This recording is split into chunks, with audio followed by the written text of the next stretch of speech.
here with another video, and today we're going to be talking about working with warm weather yarns. Some of my tips and tricks for working with the yarns that are more commonly used in warm weather. I will say I have not picked a particularly auspicious day for this video because it is currently 54 degrees and raining where I am, so it is not feeling particularly summery, but it is also May 10th, so summer is definitely coming. I have really been in the summer knits frame of mind myself. Summer! So I thought it would be a good time to talk about some of the challenges and solutions to working with yarns we see more often in the summer. So that's cotton, linen, and silk. So as I said, I have really been getting into the summer knits mood. And I do have a few examples floating around here for projects. I actually did not go to Maryland Sheep and Wool. It rained all day it rained. And I just did not have the energy to deal with a rainy Maryland Sheep and Wool, but I did go to the pre-Maryland Sheep and Wool events on Friday and picked up some summery fibers. So I've got lots of examples here and lots of tips and tricks from having worked with these yarns in the past in case you haven't, or you have and you didn't feel you were particularly successful. So let's get into it. So as I said, when I refer to warm weather yarns, what I am primarily talking about cotton, linen, and silk. And the biggest takeaway here, and the biggest thing you need to remember, is that they are not wool. They're not going to behave like wool. They might look like wool in the skein. They might feel like wool even when you're knitting them, but they're not. They're going to behave very differently. So if you go into your project in that frame of mind, knowing that these are different fibers that are going to behave differently, especially once they are knit up, then you will already be prepared for dealing with some of the challenges that are going to come with using some non-wool yarns. So this is especially true if you almost always use wool.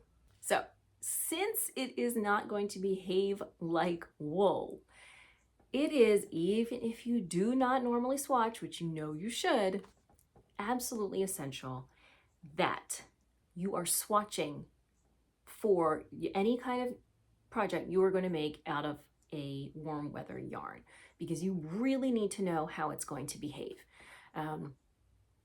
You probably at this, depending on how long you've been knitting, you might have an idea of your general gauge with a worsted weight wool on a US 7 needle, but things are going to be completely and utterly different using these fibers. Not only your gauge, but the way that they behave after they have been washed and blocked. So you absolutely, positively need to swatch. It is not optional. This is extra super duper true if what you are planning to make is something that was originally wool. So if you were looking at a pattern where the designer used wool and you want to swap in a plant-based fiber, a warm weather yarn, you really, really need to swatch, because their wool and your fiber are going to behave so differently. And there are some other concerns depending on what your fiber is, and we'll get to that. But I'm not going to say you absolutely cannot do it. You can, but you need to take some precautions, and one of those is making sure that you swatch absolutely, positively, not just for gauge, but to see how your fabric is going to work up and how it is going to behave once it is washed and blocked. Non-negotiable, you have to swatch. If you live in a place where you can get away with wearing some wool in the summer, then it's a great idea to work with a wool cotton blend, a wool silk blend. I haven't seen a lot of wool linen blends. I'm sure they exist as well. So for example, I am currently, I don't know why there's a crochet hook in here. What are you doing here? Get out. What are you doing here? I am currently working on a design using Knitting for Olive's cotton merino. So This is 70% cotton, 30% wool. Even though the wool is the minority, I can really tell how much of an impact it's having on the cotton. It is really counteracting some of the negatives we find with cotton. Now, can I really wear wool in the summer, even 30%? Probably not. I'm hoping to finish this by the end of May before it gets super hot. Summer here is very hot and humid.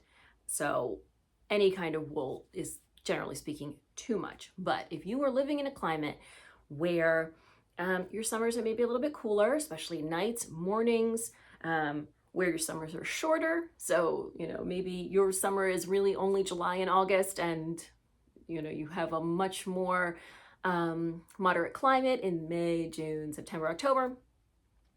If that's you, a blend with wool is probably going to really help you out. As I said, even a small percentage really changes the way that the yarn and the fabric work. So if you can do a blend, I definitely recommend a blend. But if not, let's move forward and talk about some of the challenges with these particular fibers. Let's start with cotton. Cotton is sort of maybe the kind of quintessential summer fabric, which is true when we're talking about things like t-shirts. If you look at your favorite cotton t-shirt, you will appreciate that yarn, it's machine knit, but it is still a knit. It's so fine. The yarn that we knit with is much, much heavier. And that means that even though your 100% cotton t-shirt is very comfortable in the summer, your 100% cotton garment may not be, because it is just a very heavy fabric, unless you have a very fine thread, and that is not what we knit with. So for example, I recently got this yarn. This is a 100% cotton. This was part of my yarn shopping experience at Joann, and I'll link to that. It literally just says 100% cotton. I don't know anything else about it. And just the ball of yarn is pretty heavy. So this is 100 grams, 180 yards. It says that it's a DK weight. I'm thinking it's more like a worsted, but this is pretty hefty. Knit up in a worsted weight garment, this is not going to be something I'm going to want to wear in the summer. So even when I did go to the pre-Maryland Sheep and Wool events, it was a day in the 70s, and I was wearing a 100% cotton outline raglan that I had knit, and I was warm. Even in 70-degree weather, and that's in a sport weight yarn. The pattern called for sport weight. I don't remember what I used. I think it was, but it was still very heavy. So if you really want to knit with 100% cotton, get the lightest, thinnest yarn that you can if you're going to be making it into a garment. Generally speaking, even though it seems like it should be, a 100% cotton for your summer projects is maybe not a great idea unless you're using a thin yarn. So a fingering weight yarn, ideally, maybe even, I don't think I've seen a lace weight cotton, but maybe they exist. I mean, they make the t-shirts out of something. So you really want to go as light as possible if you're going to be making a garment out of cotton. The other thing with cotton is that it is not elastic. So it will stretch out, but it will not then shrink back. And this is particularly notable in the fact that when you wear cotton, it tends to grow lengthwise. Its own weight pulls it down, and then it doesn't shrink back up. You can shrink it in the dryer, and that is one of the things that is nice about cotton, is that it can be washed in the washer and dryer, but that is really a crapshoot. But when you throw something in the dryer, you don't know how much it's going to shrink. So that's maybe not something you want to rely on for your cotton garments to try to shrink them back up. So the reason this is important is that a lot of garments have ribbing. They've got ribbing around the cuffs or the bottom or the collar. And if you are working in cotton, you need to be aware that that ribbing is not going to stretch back in, it's not going to be flexible, and it's not going to function the way it would if you were using wool. So for example, as I was saying earlier, if you are substituting a warm weather yarn in a pattern that calls for wool, wool ribbing serves a specific purpose. It is gonna, pull in close to your neck and pull in this. It is not gonna do that if you are using cotton. If you are using cotton, your ribbing is basically purely decorative. It is not going to function the way it does in a wool garment. So that is something to keep in mind. Even if, you decide to go down an extra needle size or whatever, it's ultimately going to stretch out and it is not going to shrink back in. So you cannot be looking at your cotton yarn and your cotton ribbing to perform that function. And you need to keep that in mind depending on what it is that you are working on. Again, it doesn't mean you can't do it. It's just that you need to be aware of the difference so that you can plan. So something that may help in working with cotton that tends to grow lengthwise is picking a pattern that is seamed. The seams are going to provide some extra structure and keep your garment from stretching out too much. Now, seaming with a cotton yarn doesn't sound super fun, and it isn't. I've done it before. So this is a pattern I designed a number of years ago, and it's inside out so you can actually see the seams. And this is my Annapolis pullover. This is something I wear in the spring. It is not something I wear in the summer. It is heavy. I don't remember the exact yarn that I used, but I did design it to be in cotton. So you can see I don't have a ribbed collar. This is a garter stitch collar. You can see that I'm using this very open work stitch that, I blocked it out and then it stayed stretched out. You can see I have just a very small bit of ribbing around. These are elbow length sleeves because they're not supposed to pull in close to the body. And then I do have a ribbing on the bottom. And again, it is not a ribbing that was ever supposed to kind of pull in and provide structure to the garment. It was there as a decorative element. So this project has set in sleeves, which is just giving a little bit more structure around the armhole. The body actually is not seamed, but again, because of the stitch pattern that I use that is running kind of opposite diagonals, it is not lengthening too much. So another thing is just to look for patterns that are actually designed for cotton. So if you are making modifications, that's just something to keep in mind. And it's just an example I am able to share personally. And it's really cute. It's called Annapolis, so you can go. I'll put a link down below. Nice cotton sweater, but again, it's not really for summer. It's just too heavy. All right, let's move on to another summery fiber, and that is linen. Linen gets a bad rap because it can be very rough to knit with. And I'm not gonna lie, it really can feel rather rough on your hands. The good news is that after you wash it and block it, it tends to soften up, and it keeps softening up the more you wash it. But it can be, not super great to work with as you're working. Just one of those things you got to deal with. But it is a very, very comfortable fiber for summer. I don't own a lot of linen garments, ready to wear or even sewn because it wrinkles a lot. That's not the case so much with knit linen, but with woven linen, it gets really wrinkly, and then I got to iron it, and I just, I don't have time for that. So I don't tend to purchase a lot of linen, but it really is very comfortable. And some of the linen garments I do have are very comfortable. They're great in the summer. They're very breathable. They're very light. It is not heavy like cotton. As I said, it softens up as you wash it and just kind of becomes more comfortable. So if you're really looking for a good fiber for summer, linen is probably your best choice, except for that part about it not being super comfortable to knit with. Some are nicer than others. So I think the first linen I ever worked with was Euroflax, which is from Louette. It was not super comfortable. I didn't love it. It's very crunchy. It's crunchy. It feels crunchy. There's just not a whole lot you can do about it. You know, you take breaks, you go slow. Meh. The other 100% linen I have used is Quince & Company Sparrow. It was much softer. So it was a much more enjoyable experience. I will actually show you my project.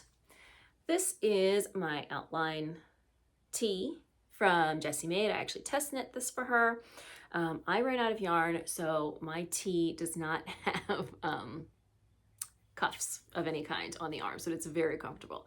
I wear this all the time in the summer. It is super comfortable. Layer it over, you know, a tank top. Love it. Very breathable, very light. One of the challenges with linen, which I actually was not familiar with until I started this project, is that if you are knitting linen in the round, it tends to bias. It doesn't matter too much for this shirt. A large part of it obviously was not knit in the round, so just the part from the armhole down to the hem was knit in the round. It does, you know, tilt a little one way or the other, but overall, it doesn't have much of an impact.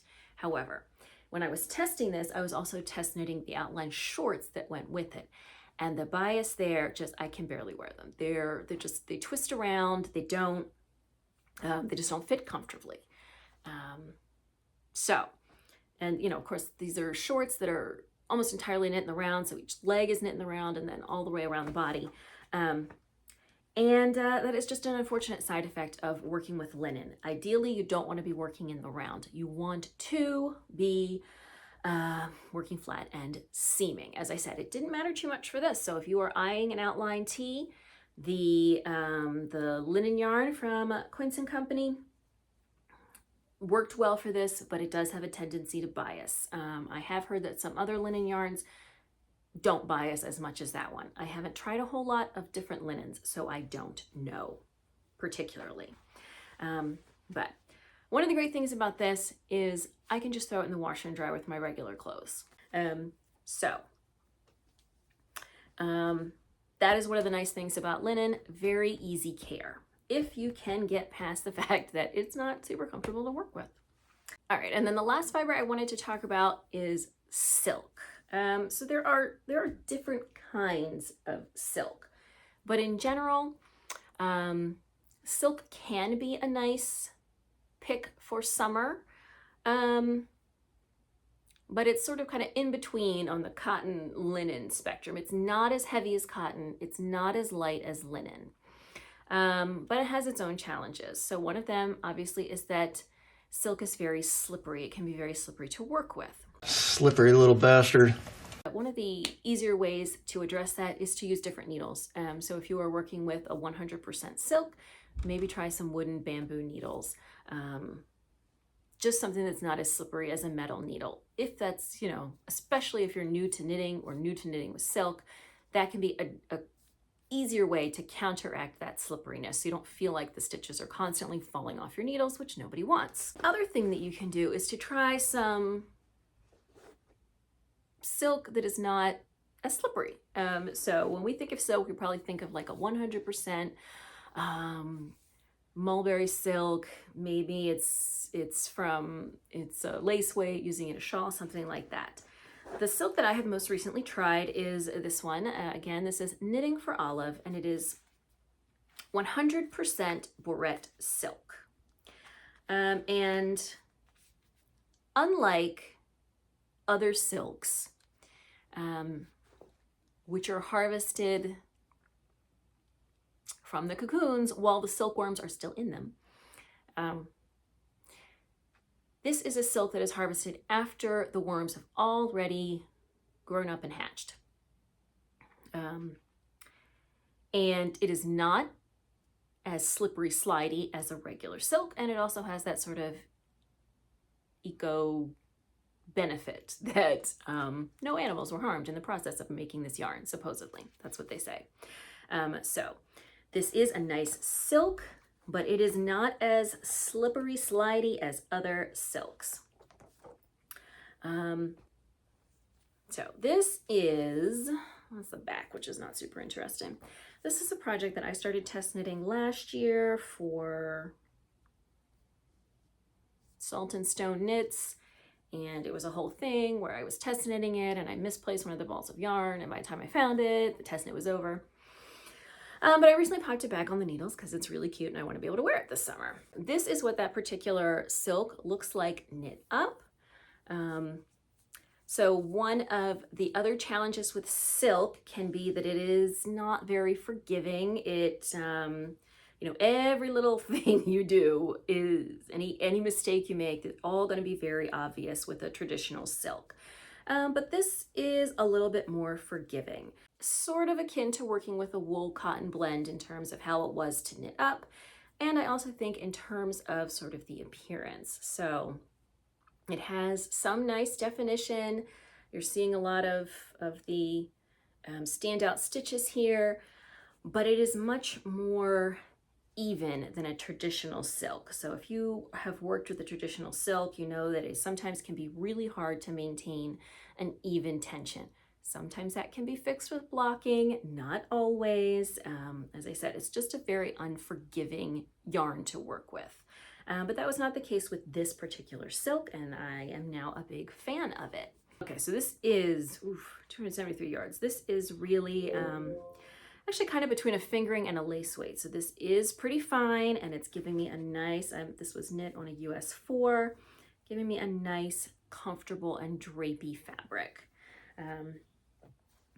So that sort of fits the bill for a lighter weight yarn that you will want to be using in the summer.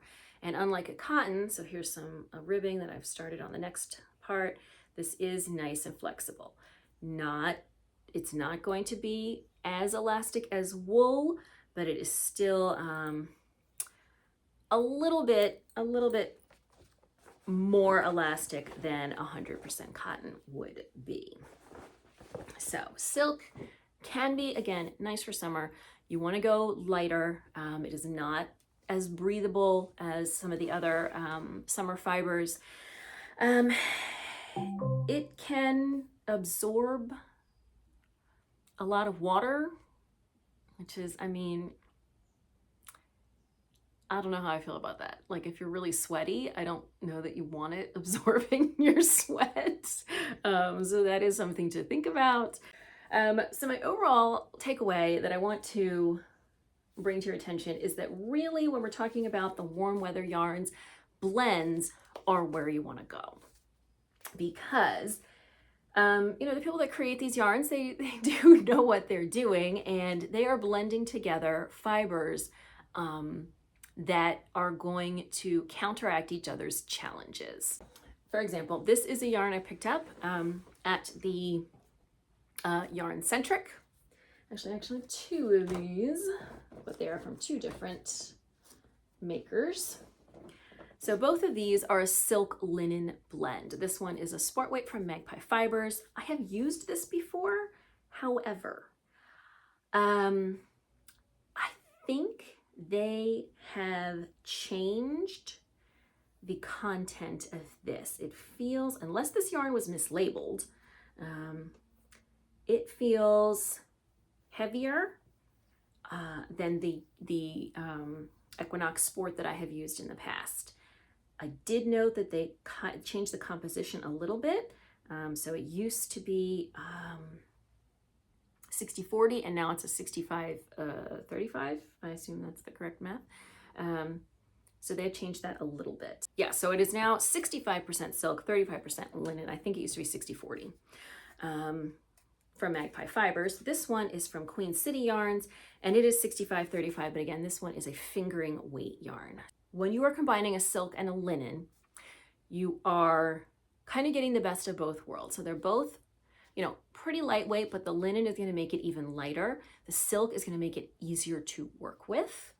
It's not going to hurt your hands, but at the same time, the linen is going to make it a little bit less slippery.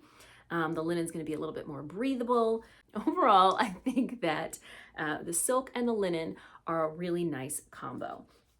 So I have already started a project with the Equinox Sport. Come on, you can focus, you can do it. There we go. Starting with a little bit of ribbing.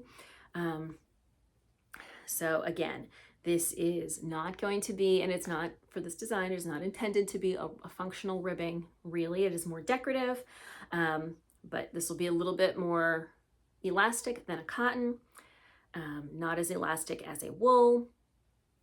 And this one, again, is a sport weight. So it is a little bit heavier, and this is about as heavy as I would go for a summer garment. This one, I'm not sure what it's going to become yet. Definitely a summer something. We'll see. And as I showed you at the beginning of the video, I've got that cotton merino from Knitting for Olive that isn't really going to be wearable in a Maryland summer. I don't know. But again, just that 30% wool is really helping to counteract some of the problems with the cotton. It is more elastic, it is more drapey, but the cotton is keeping it more breathable.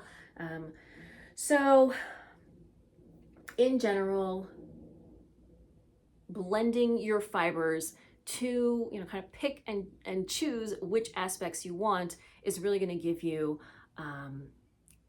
nice, comfortable, wearable summer garments. So trust that maybe yarn manufacturers have a good idea of how these fibers work, and they're going to bring you some blends that are going to give you the positive elements of various fibers and counteract some of the more negative elements that you may find.